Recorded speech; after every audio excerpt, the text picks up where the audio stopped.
무한복제와 영구보존의 특성이 있는 디지털을 유기체로 인식, 디지털 소멸 시스템을 개발한 스타트업 기업과 정보통신 기술 기반의 반려동물 케어 시스템으로 점점 커져가는 반려동물 산업시장에 도전장을 내민 스타트업 기업까지 머지않은 미래, 창조경제의 주역으로 성장할 스타트업 기업들을 찾아간다.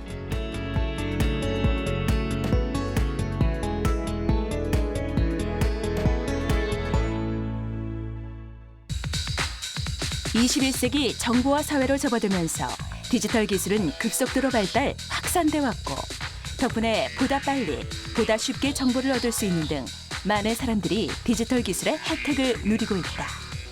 하지만 그 이면은 어떨까? 디지털 기술에 의해 구축된 정보들은 오랫동안 잘 보존되고 쉽게 복제되는 특성이 있다. 이러한 특성 때문에 온라인상에 남긴 기록들은 쉽게 지워지지 않고 지웠다고 해도 누군가에 의해 복제됐을 가능성 또한 배제할 수 없다. 때문에 이에 대한 사용자들의 불안도 커져가고 있다. 제가 올렸던 사소한 정보라도 제가 모르는 다른 사람이 그걸 수집해서 쓸 수 있다고 생각하면은 사실 꺼리껴지는 게 좀 사실입니다. 다른 사람들이 별로 내가 의도치 않았는데 리트윗을 많이 해서 그게 파장이 돼서 일이 커졌을 때 이렇게까지 원하지 않았기 때문에 원 글을 지우거나 쓴 글을 바로바로 지우는 그런 일도 있고요. 그렇다면 디지털 시대의 흔적, 과연 지울 수 있는 방법은 없는 것일까? 이곳은 지난해 문을 연 한 스타트업 기업. 지난해 열렸던 창조경제 박람회 현장에서 놀라운 기술력으로 세간의 주목을 받은 곳이기도 한데 디지털 데이터도 소멸시킬 수 있다는 생각에서 출발해 이를 기술화한 디지털 소멸 시스템으로 디지털 소멸 분야 세계 최초의 기술 특허를 보유하고 있다. 이는 그동안 영구불멸, 무한복제의 속성으로 인지됐던 디지털 디지털에 자연계에 존재하는 생로병사의 원칙을 적용해 하나의 시스템으로 발전시킨 기술이다. 디지털 에이징 시스템은 디지털을 늙고 병들고 소멸하게 하겠다라고 하는 개념인데요. 마치 인간 유전자 내에 텔로미어라고 하는 소멸을 관장하는 그 유전체가 있는 것처럼 디지털 데이터 파일에도 수명을 관장하는 요소를 삽입하겠다 이런 개념입니다. 그래서 이것은 세계 최초로 디지털을 유기체로 보기 시작한 관점이고요. 학술적으로도 대단히 연구 가치가 높다고 생각을 하고 있습니다. 디지털 소멸 시스템은 사용자가 올린 정보에 대해 타이머를 설정, 파일의 소멸 시기를 직접 정할 수 있도록 한 기술인데 SNS, 블로그 등의 매체에 올린 문자, 사진, 동영상 등의 정보에 대해 사용자가 직접 소멸 시효를 설정할 수 있다. 실제 블로그에 사진을 업로드하면 타이머 설정 기능이 뜨고 이 단계에서 사용자가 직접 정보의 소멸 시효를 세팅하는 식이다. 소멸 시효가 정해진 정보는 점점 노화의 과정을 거친다. 소멸 시효가 가까워질 무렵 전달되는 파일 소멸 치료 메시지를 통해 앞서 정해둔 소멸 시기를 무효화해 정보를 보존할 것인지 아니면 예정대로 정보 소멸을 진행할 것인지를 선택하게 되는데 이때 소멸 예정 치료를 거부하면 정보는 영구 삭제된다. 디지털 소멸 시스템에는 지금과 같은 기술 구체화 단계 이전, 그 바탕이 되는 초기 아이디어를 제안한 이가 있다. 초등학교 교사이기도 한 이경아 씨다. 교육 현장에서 학생들의 고민을 들어주는 이경아 씨. 어느 날 학교를 찾아온 졸업생의 고민을 듣고 그 해결책을 찾는 과정에서 아이디어를 떠올렸다고 한다.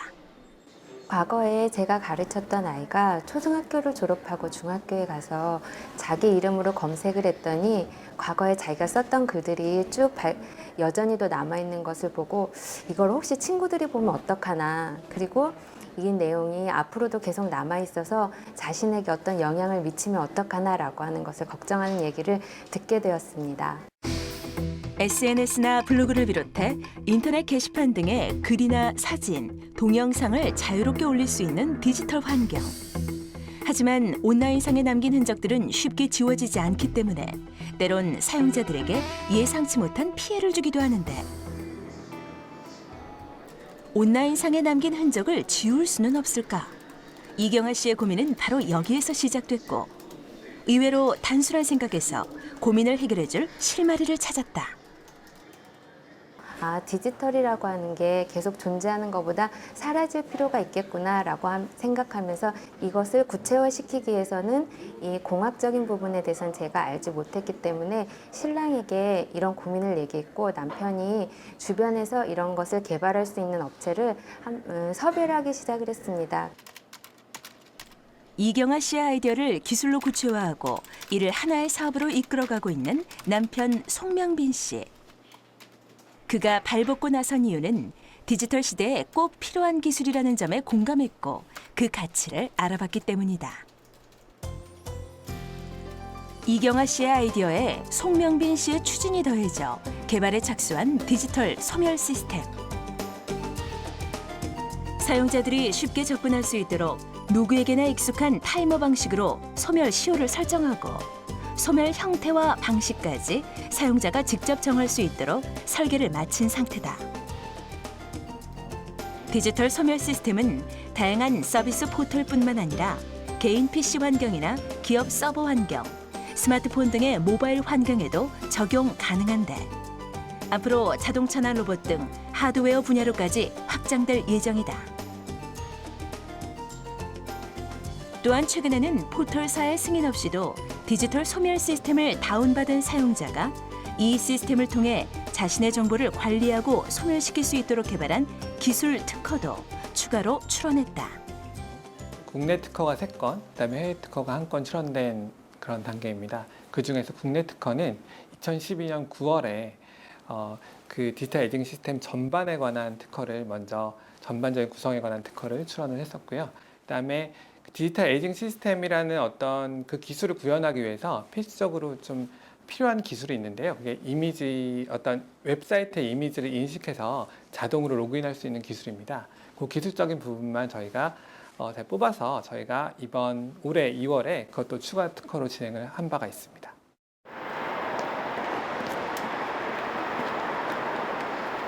추가 특허 출원 이후 더 바쁜 나날을 보내고 있는 송명빈 씨. 디지털 소멸 시스템의 기술 개발을 전담하고 있는 소프트웨어 개발 전문 업체를 찾았다. 이곳의 총 책임자를 만나 궁금한 그간의 기술 개발 진행 과정을 듣고 싶어서다. 협업에서 진행되는 부분들도 일단 일정상 문제없이 잘 진행이 되고 있습니다. 회의실로 자리를 옮겨 본격적으로 진행 과정에 대한 이야기를 들어보기로 한다. 특히나 중요한 부분들이 사용자들이 만들어낸 데이터에 대해서 에이징을 어떻게 할 것인가 그리고 소멸을 어떻게 할 것인가 하는 부분들을 봤을 때 기술적으로 디지털 소멸 시스템의 구체적인 구현 방안은 설계됐지만 좀 더 나은 시스템을 구현하기 위해 지금도 다듬어지고 있는 과정에 있는데 이 과정에서 송명빈 씨가 미처 생각하지 못한 부분들을 기술적으로 보완하거나 혹은 송명빈 씨의 의견이 실제 구현될 기술에 반영되기도 하는 것이다. 그동안 디지털을 생성과 저장으로만 인식해온 사용자들에게 디지털 소멸 시스템은 낯선 환경일 수 있다. 때문에 기술 개발 과정에서도 특히 이런 부분을 최대한 고려해 개발을 진행하고 있다. 저희가 구현하고자 하는 디지털 에이징 기술은 사실은 온라인 기반의 어떤 인터넷 환경에서만 통용되는 기술이 아니라 PC 환경 기반 그리고 스마트폰으로 대변되고 있는 모바일 환경 기반 모두에서 적용할 수 있는 필수 기술이라고 말씀을 드릴 수가 있습니다. 이런 여러 가지 환경 요소들을 봤을 때 저희가 기술 구현을 하는 데 있어서 중점적으로 생각을 하고 있는 부분은 호환성, 범용성, 표준성이라는 크게 3가지 속성을 중심으로 해서 기술 구현을 준비를 하고 있고요. 관련해서 또한 최근에 이슈가 되고 있는 개인정보의 보호와 관련된 보안성들을 강화하는 방향으로 현재도 개발을 진행을 하고 있습니다. 전략할 수도 있고 또 하나는 우리가 갖고 있는 특허에 대한 어떤 실용성 이거를 사실은 우리나라에서 스텝으로 하고 디지털 소멸 시스템은 디지털에 대한 새로운 접근 방식인 만큼 각계 전문가들이 주목하면서 자연스레 열띤 논의의 자리로 이어지고 이 있다. 서비스를 가지고서 전체 데이터 소멸 시장으로 접근할 수 있겠다 이렇게 본 거예요. 그러니까 데이터라는 거는 아무런 소용없는 거예요. 정보화돼야 쓸모가 있는 거고 정보 중에서도 내가 필요한 거래야 지식에 쓸 수 있는 거거든요. 근데 쓰레기를 마찬가지예요. 디지털 소멸이라는 새로운 시장 개척에 도움을 주기 위해 나선 각 분야의 전문가들. 지금 이들의 관심은 사용자에게 친숙한 환경을 만들어주는 데 있다. 자, 이렇게 보시면 돼요. 담자라는 이야기. 한편 의견이 오가다 보면 간혹 서로 다른 생각을 발견할 때도 있지만 더 좋은 방향을 찾기 위한 과정이다. 제가 생각하는 방향은 저는 이제 사이트에서 관리하는 것보단 개별 파일 단위로 생산되는 순간에 관리되는 방식이 저는 좀 더 이제 디지털 소멸이라는 개념에서는 어떻게 보면 가장 적합하지 않을까 생각을 하고 있습니다. 이게 반드시 네트워크상에 존재해야 된다고 생각하지는 않고요. 하드웨어라든지 별도의 아날로그적인 방식으로 디지털 소멸을 관리할 수 있으면 그게 더 좋은 방식이라고 저는 생각합니다. 정보통신이 발달하게 되면서는 그 개인의 정보 보호가 중요하게 됩니다. 근데 개인의 정보 보호가 또 그러니까 시간이 지나감에 따라서 보호하는 차원을 떠나서 그다음에는 그 잊혀질 권리가 강조하게 됩니다. 그게 이제 EU에서 지금 그 정보보호법 개정하는데 골자가 돼 있는 부분입니다. 어디서 어떻게 가야 되는? 온라인상에서 개인의 정보를 삭제하도록 요구할 수 있는 권리를 일컫는 이칠 권리가 최근 이슈화되면서 디지털 소멸 시스템에 대한 관심 또한 점점 커지고 있는데 때문에 여기 모인 이들의 고민도 깊어간다. 내가 부지불식간에 만들었던 어떻게 하는 것이냐. 디지털 소멸 시스템이라는 기술로 새로운 시장의 개척자로 열심히 뛰고 있는 송명빈 씨. 그와 뜻을 함께하고 있는 이들의 목표는 머지않은 미래 글로벌 스타트업 기업으로 자리매김하는 것이다. 디지털 소멸이라고 하는 장르는 역사적으로 볼 때 굉장히 의미 있는 출발이라고 생각이 듭니다. 그래서 이 좋은 기회를 중국이나 일본이나 또는 유럽에 놓치지 말고 우리가 정부와 함께 앞장서서 세계 디지털 소멸의 강국이 될 수 있었으면 하는 게 저의 바람이고요. 이런 걸 하기 위해서 특히 학계가 그리고 정부가 힘을 같이 합쳤으면 하는 바람입니다.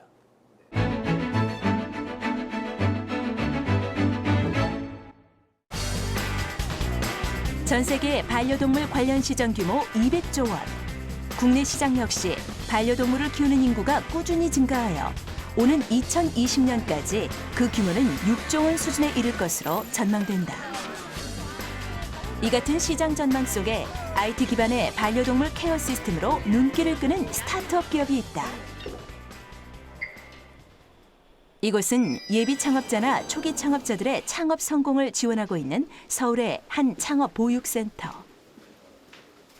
IT 기반의 반려동물 케어 시스템을 개발한 박승곤 대표가 지난해 이곳에 사무실을 열었다. 아직은 사업 기반을 다져가는 창업 초기 기업. 전자공학, 기계공학, 정보통신공학 등을 전공한 5명의 창립 멤버와 함께 기술 개발을 끝내고 지금은 대부분의 일을 대표인 박승곤 씨 혼자 도맡아 하고 있는 형편인데 때문에 곧 있을 제품 출시 준비로 요즘은 그 어느 때보다 바쁜 시간을 보내고 있다. 특히 박승곤 대표는 창조경제 시대의 핵심 동력이 IT 융합이라는 점에 주목. IT 기반의 반려동물 케어 시스템을 개발한 것인데 스마트폰으로 실시간 반려동물의 훈련과 먹이 장치를 원격 제어할 수 있는 장치다. 저도 지금 강아지를 분양견 한 마리하고 유기견을 한 마리 키우고 있는데 아파트에서 늘 강아지가 혼자 있는 시간이 굉장히 많습니다. 견주 입장에서는 늘 강아지를 혼자 두는 것에 대한 미안함과 또 불안함이 있는데 그걸 조금이라도 해소하기 위해서 이런 제품을 좀 고안하게 되었습니다. 반려동물 산업 시장의 규모가 꾸준히 성장하고 있는 만큼 그에 대한 제품이나 기술 개발도 활발한 편이다. 때문에 박승곤 대표도 제품 개발 과정에서 새로운 아이디어를 찾기 위해 노력했고 그 과정에서 기존 제품의 단일 기능을 통합, IT를 접목하게 된 것이다. 물론 국내 같은 경우에도 반려동물 시장이 어느 정도 형성되어 있지만 물론 제품 같은 경우에도 자동 급식기라든지 홈카메라가 연동되어 있는 제품은 있습니다. 하지만은 저희가 볼 슈팅기가 메인으로 되어 있는 그런 융복합 제품은 국내에서는 현재는 유일한 제품이라고 할 수 있겠습니다. 박승곤 대표가 개발한 제품은 반려동물이 공놀이를 통해 혼자서도 운동과 훈련을 할 수 있도록 도와준다. 제품 내부는 크게 공 배출 장치와 감지기, 먹이통과 원격 제어를 위한 컨트롤러로 구성돼 있다. 반려동물을 위한 주요 기능은 공놀이로 반려동물이 공을 투입하면 내부 센서가 이를 감지, 자동으로 공을 투척해 반복적인 공놀이를 할 수 있도록 해주는 구조다. 공을 강아지가 입구에 넣었을 때에 저희에 쓴 센서에 의해서 일단 인지를 합니다. 그게 신호가 되겠죠. 그 다음에 그 설정에 따라서 볼 슈팅이 되고 같이 먹이와 같이 연동이 되는 그런 구조가 되겠습니다.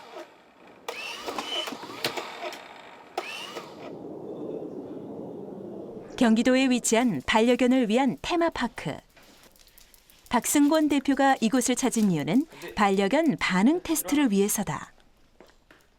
현재 개발된 제품은 반려동물 중 특히 반려견을 주 대상으로 하고 있는데 박승곤 대표는 제품 개발 후 시제품을 가지고 직접 반려견을 키우는 가정이나 동물 훈련학교 등을 방문해 여러 차례 반려견 반응 테스트를 해왔다. 지금은 스마트폰을 통한 원격 제어 기능 테스트 중. 슈팅 버튼을 누르자 공이 자동 투척되고 반려견은 투척된 공을 다시 투입함으로써 운동 효과를 얻을 수 있다. 공놀이와 함께 스마트폰을 통한 원격 제어 기능으로 먹이나 간식도 제공할 수 있다. 피딩 버튼을 누르면 미리 정해둔 분량의 먹이나 간식이 제공되는데 이 기능을 통해 반복적인 공놀이를 유도할 수 있다. 파블로프의 조건 반사 개념이죠. 강아지들은 되게 단순해서 공놀이를 하고 난 다음에 어떤 보상 개념의 먹이라든지 다양한 형태로 칭찬을 해주게 되면은 계속 반복하는 그런 습성이 있습니다. 그런 원리를 이용해서 저희가 공을 슈팅을 하고 난 다음에 항상 보상의 원리인 그 간식이나 먹이를 줄 수 있는 그런 구조로 구성이 되어 있습니다. 공놀이나 먹이 제공 기능 외에도 제품에 달린 카메라를 연동, 스마트폰 애플리케이션을 통해 집 밖에서도 반려동물의 상태를 실시간으로 모니터링할 수 있는 기능이 있다. 볼 슈팅과 원격 제어 기능, 박승곤 대표는 여기에 또 다른 기능을 추가할 예정이다. 향후 양산시 제품, 출시 제품에는 센서 기능을 넣어서 알람 기능을 추가할 예정이고 거기에다가 스마트폰으로 음성 전달할 수 있는 그런 기능까지 구현할 예정입니다. 박승곤 대표가 개발한 IT 기반의 반려동물 케어 시스템은 반려동물이 가장 쉽게 반응할 수 있는 45도 기울기의 슈팅 각도와 반려견의 발달 정도에 따라 달리 설정할 수 있게 한 슈팅 거리 조절 기능까지 많은 면에서 반려동물을 중심에 두고 개발됐다. 가지고 와서 사용을 하다 보니까 애들이 그 뇌 발달에도 좀 좋은 것 같고 특히 이제 뇌 발달이 좋아짐으로 해서 애들이 스트레스를 좀 덜 받게 할 수 있는 그런 제품인 것 같고 운동 부족인 애들한테도 가장 효과적인 것 같고. 스마트폰의 대중화라는 시대의 흐름을 읽어낸 박승곤 대표가 기존의 단일 기능을 가진 제품들을 하나로 통합, 정보통신 기술을 접목해 개발한 IT 기반의 반려동물 케어 시스템. 이 역시 창조 경제를 실현할 수 있는 또 하나의 사례로 꼽힐 수 있지 않을까. 제가 생각하는 창조 경제라는 게 뭐 없는 것을 만드는 것보다도 있는 것들을 잘 융합을 해서 그거를 그 소비자가 쉽게 그리고 아주 편하게 사용할 수 있는 제품을 개발한다라고 하면은 그게 창조 경제의 한 부분이 아니겠느냐라고 저는 생각을 하고 있습니다. 남다른 아이디어와 기술력으로 새로운 가치와 시장을 창출하게 될 스타트업 기업. 이들 기업에 거는 기대만큼이나 스타트업 기업에 대한 사회적 관심과 든든한 정책도 뒷받침되어 앞으로 창조 경제의 주역으로 크게 성장하길 기대해본다.